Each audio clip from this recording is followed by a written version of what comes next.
Item ಯಾವುದೇ ಇರಲಿ try ಮಾಡಿ ಆಚಿ ಚಿಕನ್ ಮಸಾಲಾ. ಆಚಿ ಚಿಕನ್ ಮಸಾಲಾ. ಹೈಕೋರ್ಟ್ ಆದೇಶ ಗೌರವಿಸಿ ಮುಷ್ಕರ ವಾಪಸ್. ಗುರುವಾರ ಸರ್ಕಾರದ ಜೊತೆ ಸಭೆ. ಸಮಿತಿ ಸಂಚಾಲಕ ಜಯದೇವರಾಜಗೌಡ ಅರಸು ಹೇಳಿಕೆ.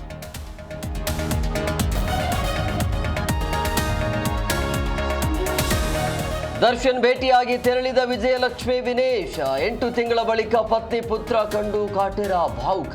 ಬೇಸರದಲ್ಲೇ ಪತ್ನಿ ಮಗ ವಾಪಸ್.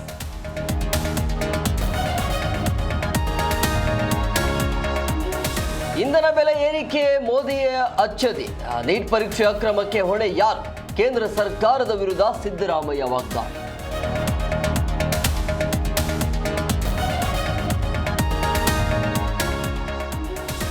ಕಾರವಾರದಲ್ಲಿ ಗೊಂಡ ಸಮುದಾಯ ಪ್ರತಿಭಟನೆ. ಪರಿಶಿಷ್ಟ ಜಾತಿ ಪ್ರಮಾಣ ಪತ್ರ ನೀಡುವಂತೆ ಆಗ್ರಹ.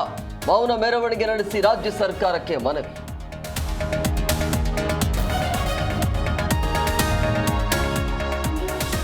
ಸೆಪ್ಟೆಂಬರ್ನಲ್ಲಿ ಭಾರತಕ್ಕೆ ರಷ್ಯಾ ಅಧ್ಯಕ್ಷ. ದೆಹಲಿಯಲ್ಲಿ ನಡೆಯುವ ಬ್ರಿಕ್ಸ್ ಶೃಂಗದಲ್ಲಿ ಪುಟಿನ್ ಭಾಗಿ. ಕೊಲಿ ಯುದ್ಧ ನಡುವೆ ಹೆಚ್ಚಿದ ಕುತೂಹಲ.